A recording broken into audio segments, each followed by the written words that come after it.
चार धाम यात्रा हमारे हिंदुओं का सबसे प्रमुख यात्रा चार धाम यात्रा, जिसमें प्रथम यमुनोत्री, गंगोत्री, तीसरा केदारनाथ और बद्रीनाथ जी का ये यात्रा शुरू होने वाला है इस साल 30 अप्रैल से 30 अप्रैल से शुरू होगा। तो 30 अप्रैल को यमुनोत्री और गंगोत्री धाम का कपाट खुलेगा, जबकि 2 मई को श्री केदारनाथ धाम का कपाट खुलेगा सुबह 7 बजे से। तो केदारनाथ जी का यदि यात्रा करना चाहते हैं आप भी, तो मैं इस वीडियो में डिटेल से जानकारी दूंगा केदारनाथ यात्रा के बारे में या केदारनाथ ज्योतिर्लिंग दर्शन के बारे में कि कैसे आप दर्शन कर सकते हैं, यात्रा कहाँ से करें, रुकने की व्यवस्था कैसे हो, कुल बजट कितना आएगा, इन सभी चीजों के बारे में। तो यदि आप भी केदारनाथ यात्रा 2025 में शामिल होना चाहते हैं या केदारनाथ ज्योतिर्लिंग का दर्शन करना चाहते हैं, तो वीडियो को लाइक कर दीजिए और चैनल को ऐसे ही और वीडियो पाने के लिए सब्सक्राइब कर दीजिए। तो ये केदारनाथ यात्रा शुरू होता है। यदि आप चारों धामों का यात्रा कर रहे हैं तो गंगोत्री यात्रा करने के बाद आप आ जाइए उत्तर काशी, और उत्तर काशी से फिर से वहां से शुरू होता है केदारनाथ की यात्रा, और वहां से फिर उत्तर काशी से चंबल, जो चंबा की घाटी होते हुए, चंबा पहाड़ी होते हुए आप टेहरी डैम को भी पार करेंगे। इस दौरान सुंदर पहाड़ों से, खूबसूरत रास्तों से होते हुए आप चंबा पहुंचेंगे, और चंबा से थोड़ी दूर में ही आगे फिर पड़ेगा आपको टेहरी डैम, जो भारत का सबसे ऊंचा डैम है। उससे होते हुए आप और आगे बढ़ेंगे तो आपको जो है रुद्रप्रयाग मिलेगा, जहां पर 2 प्रमुख नदियों मंदाकिनी और अलकनंदा का संगम होता है। तो रुद्रप्रयाग में यहाँ से तक आ सकते हैं, आवागमन की सुविधा है, और यहाँ से फिर आप जो भी आपको साधन मिलेगा, ऑटो टैक्सी चलता है, वहां से आप आगे जा सकते हैं।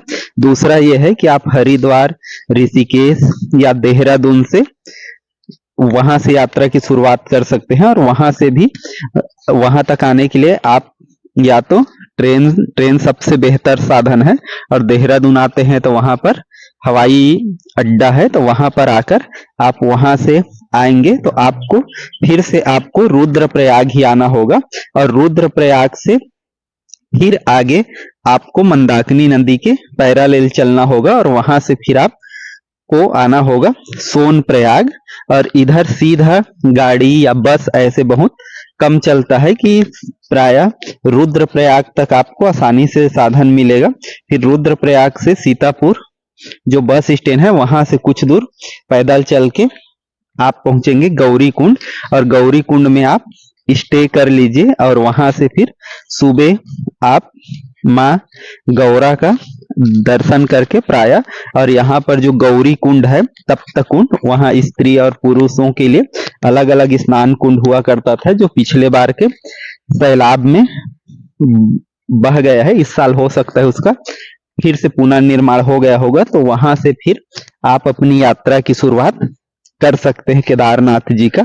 और केदारनाथ जी का जो गौरी कुंड से दूरी है वो 18 किलोमीटर की है, और यहाँ से यात्रा करने के लिए आपको 1 दिन जाना और फिर उस दिन विश्राम के बाद अगले दिन आप वापस वहां से आ सकते हैं। तो यहाँ से जाने के लिए आपको 18 किलोमीटर का रास्ता तय करना होगा, जो थोड़ा सा कठिन है, और ये माना जाता है कि जो चारों धाम है उसमें सबसे कठिन सा एक मार्ग है, और क्योंकि सबसे लंबी दूरी है, और बीच में आपको भैरव बाबा, जो माना जाता है कि केदारनाथ जी का सेनापति है, उसका दर्शन आप कर सकते हैं। और यहाँ से कुछ रास्ते यहाँ पर आपको टूटे हुए भी मिलेंगे, और ये जंगल चट्टी पड़ेगा। जंगल चट्टी ये है कि जंगल चट्टी मतलब गौरी कुंड और केदारनाथ के बिल्कुल बीच का भाग है, जहां पर आप विश्राम कर सकते हैं। ये बिल्कुल बीच का हिस्सा है, और यहाँ से और आगे खूबसूरत पुलों को पार करते हुए, मंदाकिनी नदी को पार करते हुए उसका सुंदर दृश्य देखते हुए आगे आप ये जगह देख पाएंगे। रामबाड़ा है ये, रामबाड़ा ब्रिज, जो पहले नीचे से भी लोग जाया करते थे, जो 2016 के सैलाब में पूरी तरीके से रामबाड़ा जो नष्ट हो गया था। तो वहां से आप आगे बढ़ेंगे और फिर जैसे आगे बढ़ेंगे सुंदर कई सारे झरनों को देखते हुए, बर्फ के पहाड़ों को देखते हुए, और ऐसे कई झरने आपको पार करने होंगे। तो यहाँ पर आप एक डंडा जरूर रखिए कि रास्ते में बिकते हुए आपको मिल जाएगा, और जो जूता वगैरह है वो ग्रिप वाला रखिए। स्वेटर वगैरह जो जो गर्म कपड़े हैं वो रखना जरूरी है, क्योंकि ये हाइट पर होने के कारण यहाँ पर मौसम बदलते रहता है। और कुछ ही दूर में चौराबाड़ी का ग्लेशियर है और वहीं से मंदाकिनी नदी निकलता है। तो यहाँ पर कुछ दूर और आएंगे तो फिर आपको क्रांकिट का रोड मिलेगा, जहां से बाबा केदारनाथ जो है वो 2 किलोमीटर की दूरी पर रह जाता है। और जैसे थोड़ी दूर हम और आगे बढ़ते हैं आपको फिर मिलेगा घोड़ों का टाल। यहाँ पर ये देखिए कि घोड़ा स्टैंड होता है, जो भी घोड़ा या खच्चर जो नीचे से आता है वो यहीं तक उतारते हैं, और इससे जस्ट आगे में फिर बेस कैंप होता है।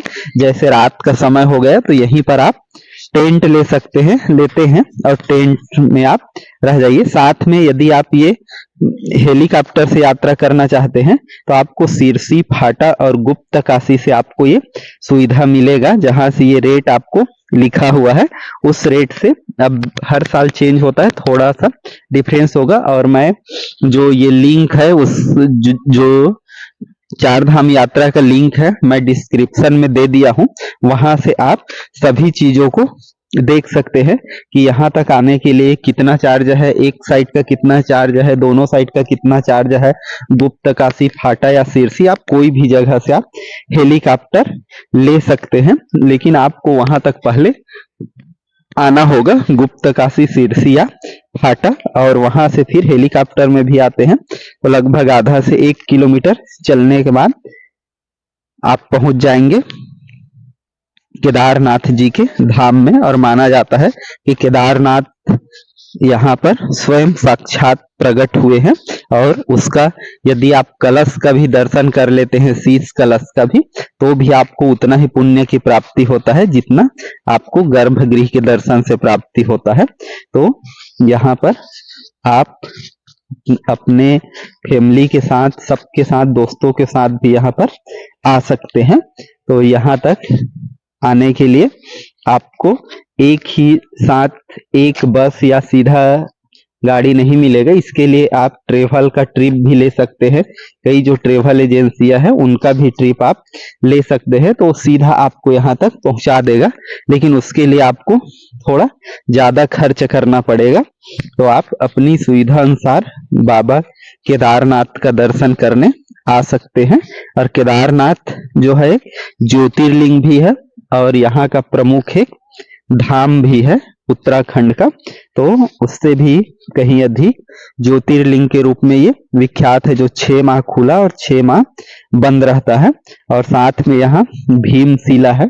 भीमशिला भी जब सैलाब आया था 2016 में, तो उस दौरान इसी भीमशिला ने केदारनाथ की रक्षा किया था और पानी दोनों तरफ बढ़ गया था, तो उसका भी दर्शन आप कर सकते हैं। और मंदिर का परिक्रमा के लिए पथ भी बना हुआ है कि आप चारों ओर मंदिर का परिक्रमा कर सकते हैं।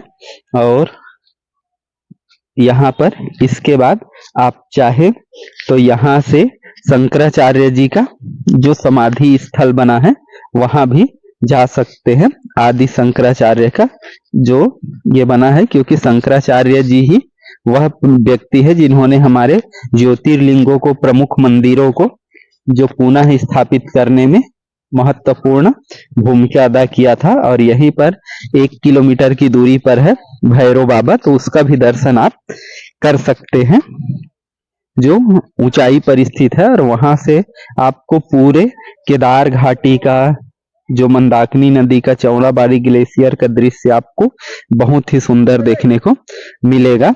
तो इस प्रकार से आप ये यात्रा कर सकते हैं। जय श्री केदार, हर हर महादेव।